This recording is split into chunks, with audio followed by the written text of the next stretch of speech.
Imagine living in a world where a tiny chewing gum bubble can get an athlete disqualified, where a soldier can be punished for sleeping too still, and where a tourist can be arrested simply for carrying the wrong color suitcase.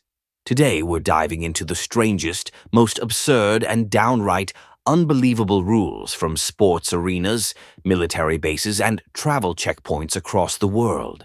These aren't myths. These are real regulations people actually follow. Get ready, because rule number 7 will make your jaw drop.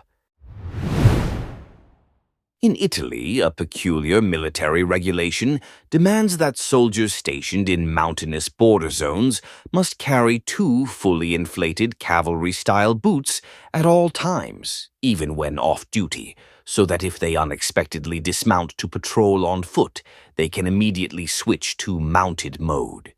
The rule reportedly dates back to 19th century Alpine cavalry traditions, remains in effect in certain Alpine units today, and serves as an odd link between contemporary defense doctrine and bygone horse-borne warfare.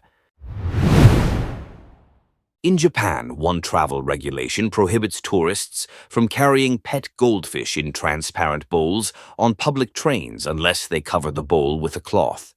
The rule: no visible aquatic pets riding open glass containers in transit zones.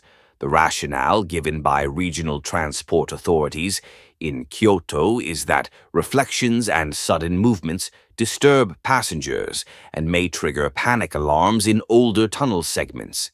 As a result, goldfish lovers visiting Japan must either secure a drape or transport the fish in opaque containers.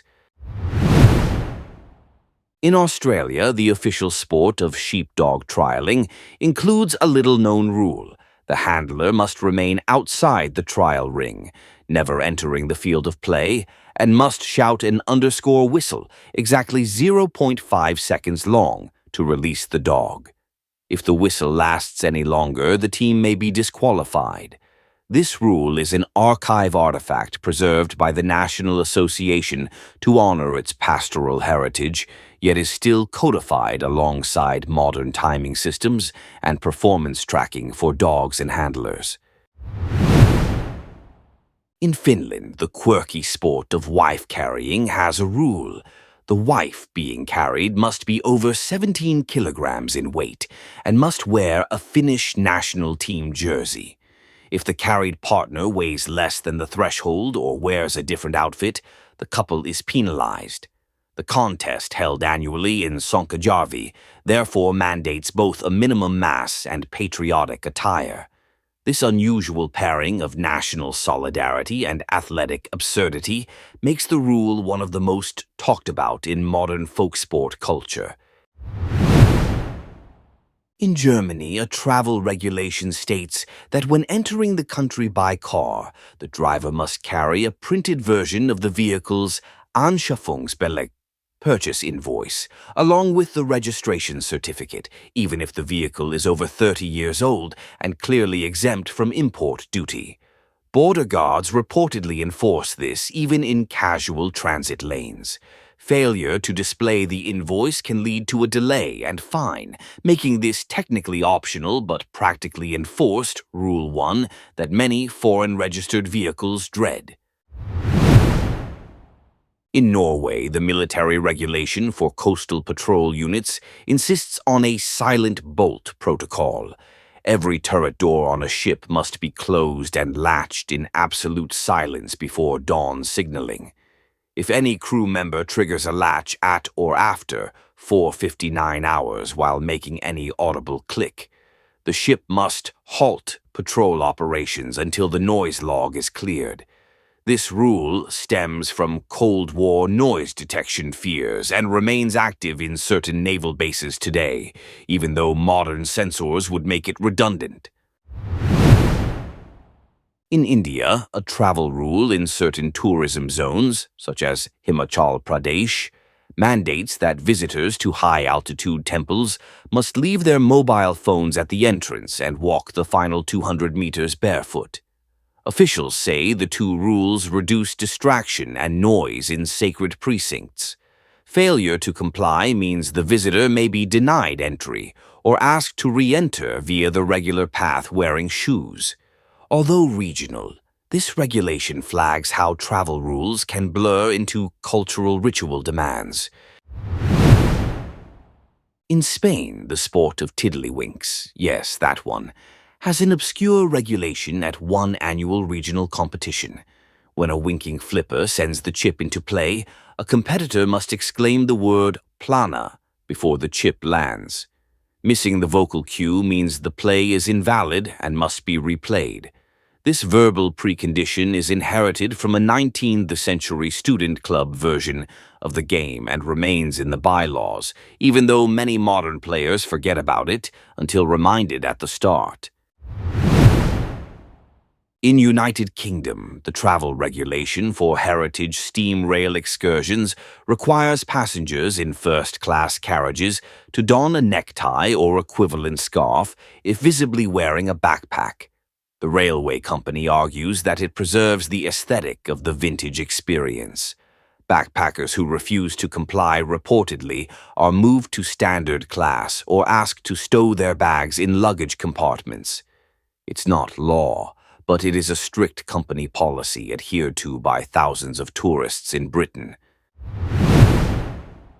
In Russia, the sports dive competitions held under Arctic ice impose a rule. Entrants must ingest a thermometer pill that reports core body temperature via radio signal. If the signal reports below 35.5 degrees Celsius, the dive is disqualified, even if the diver surfaces safely. The logic: extreme cold demands body core monitoring as a safety measure. This fusion of sport, tech, and survival discipline is a stark example of how absurd rules intersect with life preservation in remote competition zones. In South Korea, a rarely mentioned military rule requires new recruits during basic training to shout their full birth date, year, month, and day before entering the mess hall, supposedly to reinforce identity discipline under pressure. If a recruit hesitates or mispronounces a single number, they're sent to the back of the line, even during freezing winters. Commanders claim this bizarre ritual fosters alertness, but many veterans say it survives only as an absurd relic of older authoritarian training styles. In Switzerland, a travel rule in several alpine villages prohibits tourists from snapping sunset photos facing the Matterhorn unless they stand inside marked reflection squares. Officials argue that unregulated angles distort the mountain's cultural image.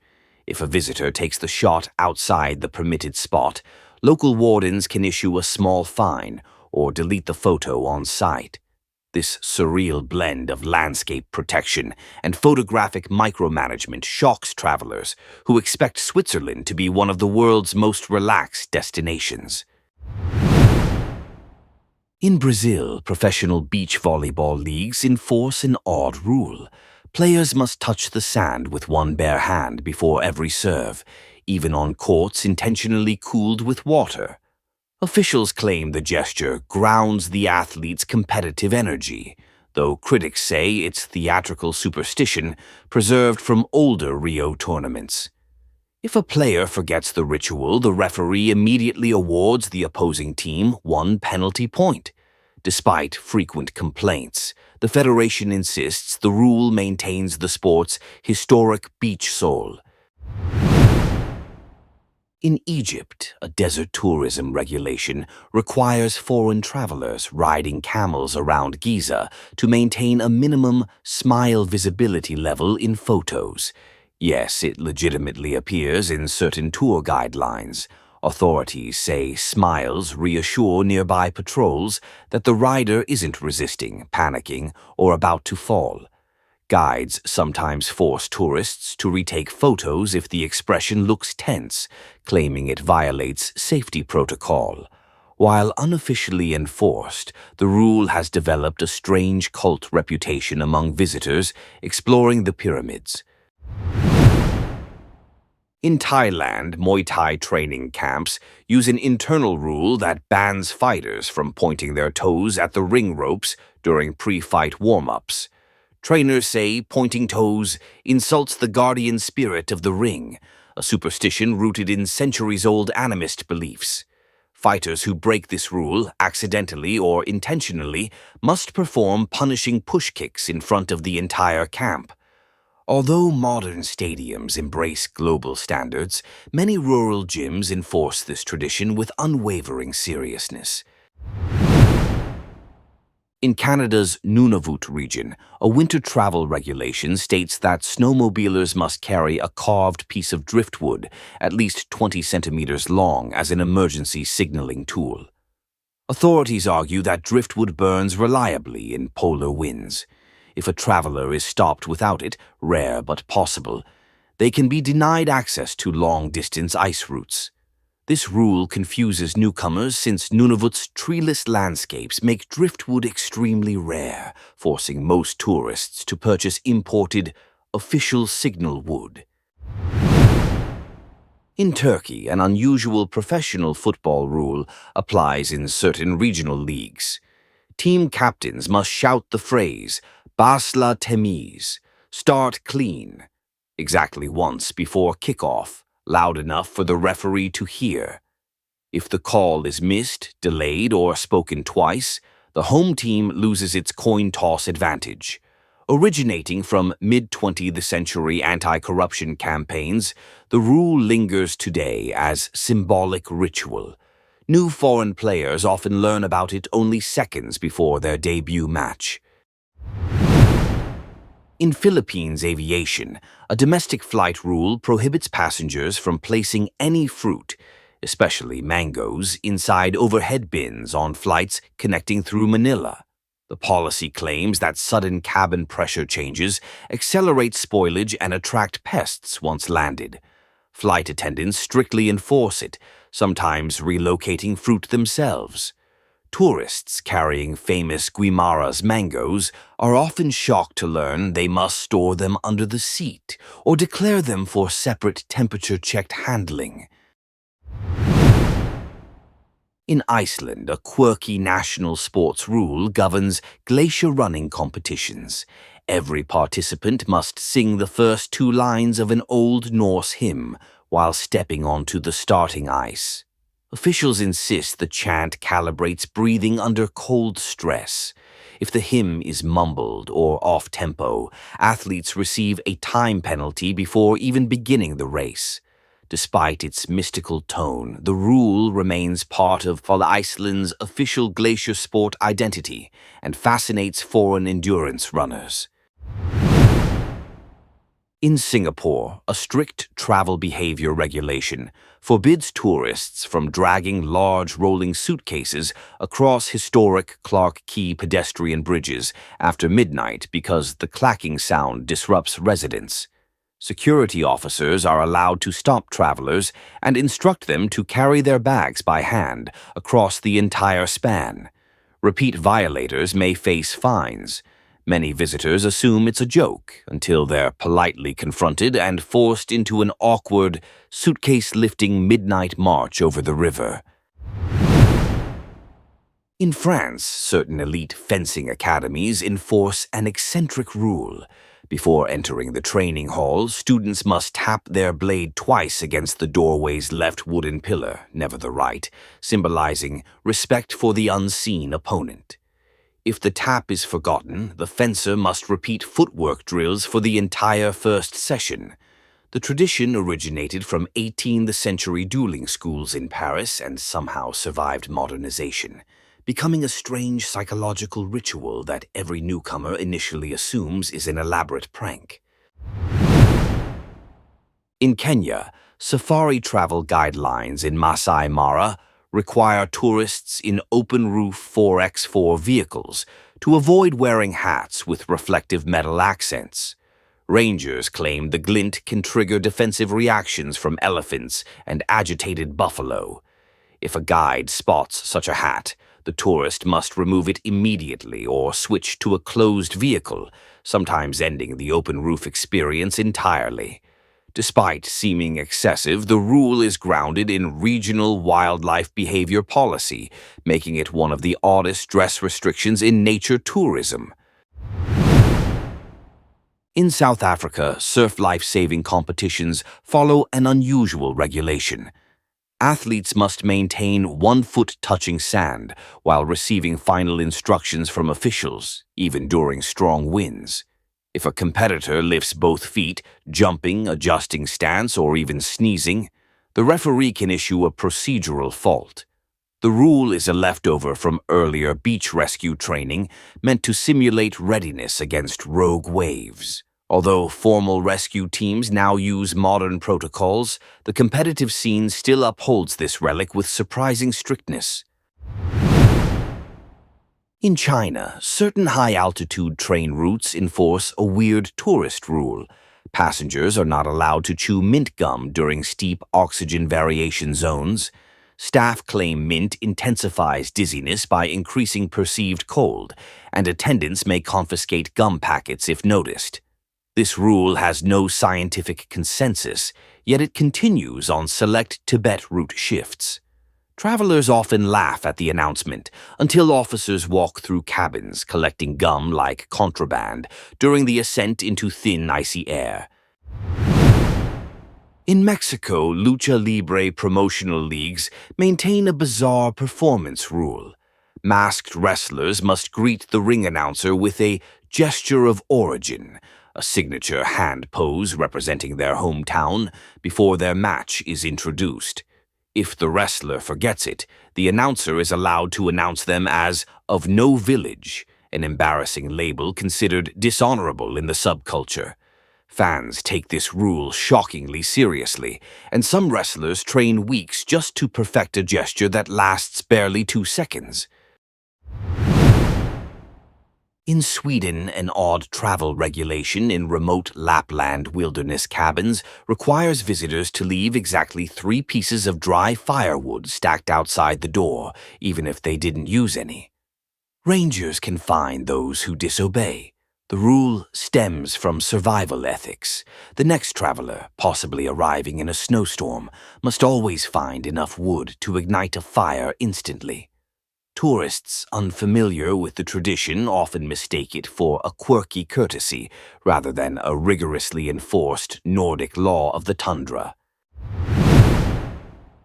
In United States, ultramarathon desert races like those in Arizona enforce a peculiar hydration rule. Runners must show officials a panic sip, 1 forced gulp of water, before crossing certain checkpoints. If the runner refuses, claiming they feel fine, the official can stop them from continuing. Organizers argue that the heat deceives athletes into underhydrating. Many international runners consider this rule invasive, yet race marshals say it has prevented collapses during 45-degree desert runs where judgment evaporates dangerously fast.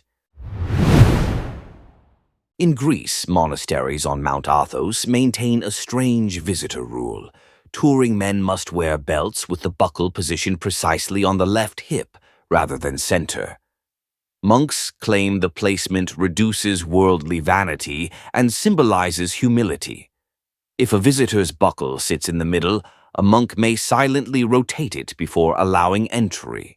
Although Athos already prohibits women entirely, this small belt position rule shocks many foreign travelers who expect modesty guidelines, but not detailed buckle choreography.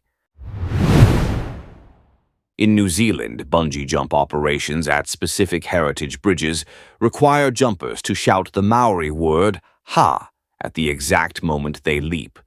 The cry symbolizes releasing fear and honoring river guardians. If a participant jumps silently, the crew may classify it as an unblessed jump and offer no certificate. Some operators even require a redo. While deeply respected by locals, the rule surprises tourists who think it's optional until the jump master refuses to continue without their wholehearted shout. In Hungary, a strange canoe racing rule on Lake Velence requires teams to slap the water once with their paddle before the starting buzzer. Officials say the slap checks paddle integrity against vibration. If a crew forgets, they start with a 1-second penalty, a huge disadvantage. This ritual comes from mid-century wooden paddle traditions when cracks were common. Even though modern carbon paddles are nearly unbreakable, Hungarian canoe leagues continue enforcing the slap as part of their sporting identity. In Poland, certain winter mountain trekking zones enforce an unusual rule. Hikers must clap their hands 3 times before crossing marked avalanche corridors. Rangers claim the sharp noise helps detect hollow snow pockets by triggering microechoes. If a traveler refuses, officers may deny passage entirely. Many foreign hikers assume the clapping is a superstition until locals perform it with absolute seriousness. Though modern geophones exist, this ritual persists as a hybrid of folklore and field safety, blending science with centuries-old mountain intuition. In Japan's Aomori Prefecture, a quirky community baseball league mandates that batters bow toward the pitcher's mound after every foul ball, never before contact. Officials say the mid-exchange bow resets intention and prevents escalating frustration. If a player forgets, the umpire deducts a strike instantly. Even visiting teams must comply. Though the rule sounds humorous, local players treat it with quiet discipline, preserving a uniquely Japanese mix of sportsmanship, ritual politeness, and emotional control woven directly into the rhythm of play. In United Arab Emirates, desert tour convoys impose a strange requirement. Tourists must place their right hand on the dashboard during dune crest descents. Guides insist the hand provides balance awareness, even though it contributes nothing physically. If a guest fails to comply, the driver may halt the vehicle and restart the descent. The regulation emerged from early off-road safety courses, but now lingers as ceremonial protocol. Many first-timers laugh until guides enforce it with absolute military-like formality in the shifting dunes. In Ireland, certain Gaelic football youth leagues implement an odd etiquette rule. Players must shout their mother's first name when scoring a goal during regional charity tournaments. Officials argue it reinforces gratitude and community identity, though critics call it performative sentimentality. Forgetting the shout doesn't cancel the goal, but referees issue a symbolic respect warning. The tradition began in rural family leagues and unexpectedly spread across counties, becoming one of the sport's most endearing yet undeniably absurd side rituals. In South Korea's Jeju Island, scooter rental companies enforce a peculiar travel rule. Riders must honk twice before entering any citrus orchard road, even if completely empty. Locals say the honks alert farm workers hidden in greenery and scare off stray deer. Tourists who forget may be stopped by roadside monitors who track compliance. While the rule appears comically specific, it's rooted in hundreds of historical collisions on narrow orchard paths, where visibility is low and workers often cross without warning. In Argentina, a tango training regulation in certain Buenos Aires academies requires dancers to hold a smooth pebble between their heels during early warm-ups. If the pebble drops, the instructor halts the entire class. The purpose is to enforce precise heel alignment and foot tension. Although modern dance schools consider it outdated, traditional academies insist it builds true tango spine. Foreign students typically assume it's a joke until teachers sternly scan the floor for fallen pebbles like evidence of betrayal. In Japan's Okinawa, military diving courses enforce a bizarre ritual. Before each descent, trainees must whisper their hometown into the water. Instructors claim it forges mental grounding before submersion. If a trainee skips it, they're ordered to surface and repeat the preparation cycle. Though scientifically meaningless, the practice persists as psychological conditioning inherited from older naval traditions. Many international recruits find it strangely poetic and mildly unsettling when dozens of divers murmur their origins into the rippling blue. In Italy, Venice gondola training schools uphold a strict exam rule. Apprentices must navigate a narrow canal section without making a single verbal sound. Even accidental throat clearing counts as a failure. Officials argue silence teaches balance through pure sensory focus. The exam's intensity is legendary. Tourists often witness frozen-faced trainees gliding past, desperate not to cough. Although engine noise from passing boats nullifies the logic, the tradition remains unshaken, defining Venice's most silent and surreal maritime test. In Jordan's Wadi Rum, desert camp regulations state that guests must sprinkle exactly 3 handfuls of sand onto the communal fire pit before sunrise if they used it the previous night. Bedouin heritage teaches that the gesture returns warmth to the desert. Camp hosts may shame violators by announcing their names during breakfast. While seemingly mystical, the rule originally prevented leftover embers from reigniting during dawn winds.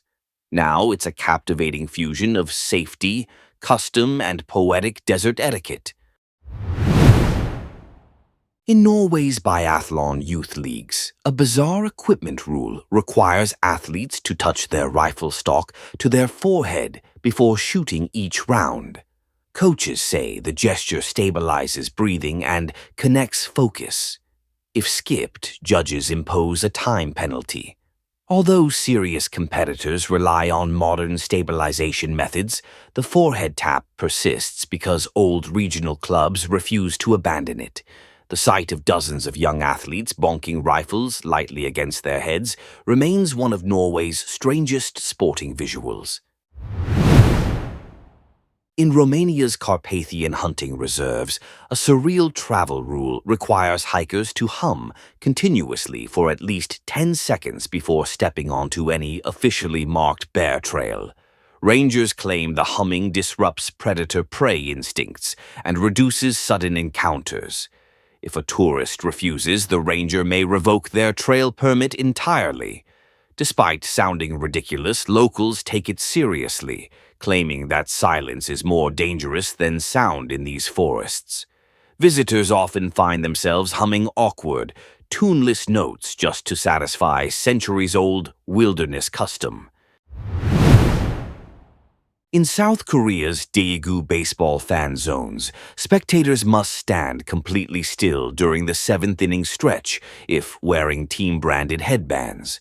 If someone moves or waves, ushers may tap them with soft paddles to reset fan harmony. This bizarre rule comes from early cheer culture traditions intended to preserve unified visual rhythm. Foreign fans often laugh until the entire stadium freezes mid-song, creating an eerie, synchronized silence broken only by distant chanting.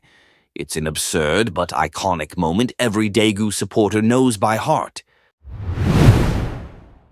In Pakistan's northern trekking routes, a travel rule states that hikers must carry a small mirror attached to their backpack straps at all times.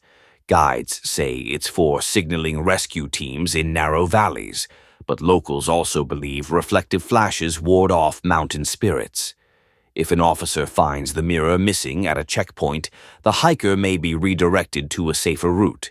This blend of survival practicality and mystical tradition leaves many foreign climbers both amused and strangely reassured. In Uzbekistan, certain traditional wrestling tournaments enforce a peculiar rule. Before each bout, competitors must circle the ring 3 times while keeping their eyes fixed on the ground. Officials argue it symbolizes humility before combat. If a wrestler looks up early, judges immediately deduct points. The ritual dates back to tribal customs in Silk Road caravans. Today, tourists witnessing the ceremony often mistake it for meditation, unaware it's an actual scoring rule affecting the outcome of modern competitive matches. In Nepal, mountaintop monasteries around Mustang enforce an unusual tourist rule. Before entering the prayer halls, visitors must place a single pebble on a designated wooden tray, symbolizing leaving worldly weight behind. If someone forgets, monks quietly escort them back outside to repeat the ritual. Although it appears spiritual, its original purpose was practical, tracking how many travelers entered during severe snow seasons. Over centuries, it transformed into a mandatory gesture that blends administrative memory with Buddhist symbolism. In United Kingdom's coastal rowing clubs, rookie rowers must perform a bizarre salt check ritual, licking their thumb, touching the water, and then tapping the boat's prow before launching. Coaches say it ensures respect for the sea's temperament. Forgetting the sequence results in the crew restarting the launch process. Although modern safety guidelines no longer reference it, dozens of traditional British clubs still enforce the ritual with unwavering discipline, making newcomers question whether rowing or witchcraft training has begun. In Bahrain, a desert cycling league imposes a strange hydration rule. Riders must flip their water bottle upside down for exactly 2 seconds before taking their first sip during checkpoints. Officials insist it equalizes pressure in the heat, though cyclists claim it changes nothing. Missing the flip triggers a time penalty. The tradition began when early plastic bottles warped under extreme temperatures. Even though modern bottles are heat-resistant, the ritual remains a fiercely defended part of Bahrain's cycling identity. In Taiwan's night market tourism, visitors carrying umbrellas must point them downward, not upward, while walking through lantern corridors. Authorities argue upward-facing umbrellas reflect excessive light and distort CCTV visibility. Market wardens may physically rotate an umbrella if the tourist forgets.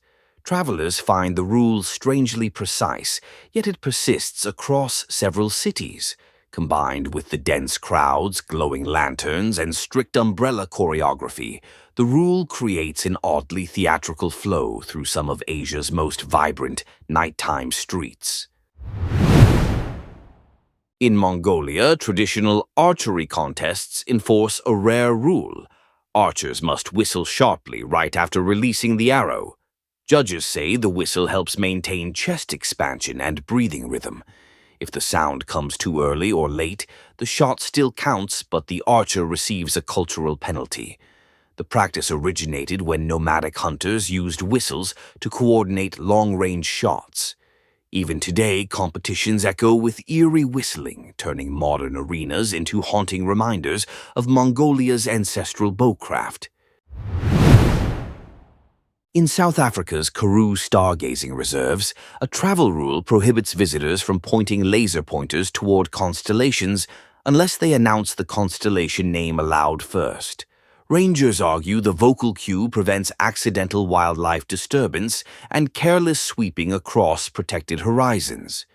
If a tourist aims silently, rangers confiscate the laser immediately. Though odd, the rule ensures responsibility in regions where astrophotography mixes with sensitive desert ecosystems. Many first-time stargazers feel ridiculous shouting, "Orion!" but the Karoo enforces it with cosmic seriousness.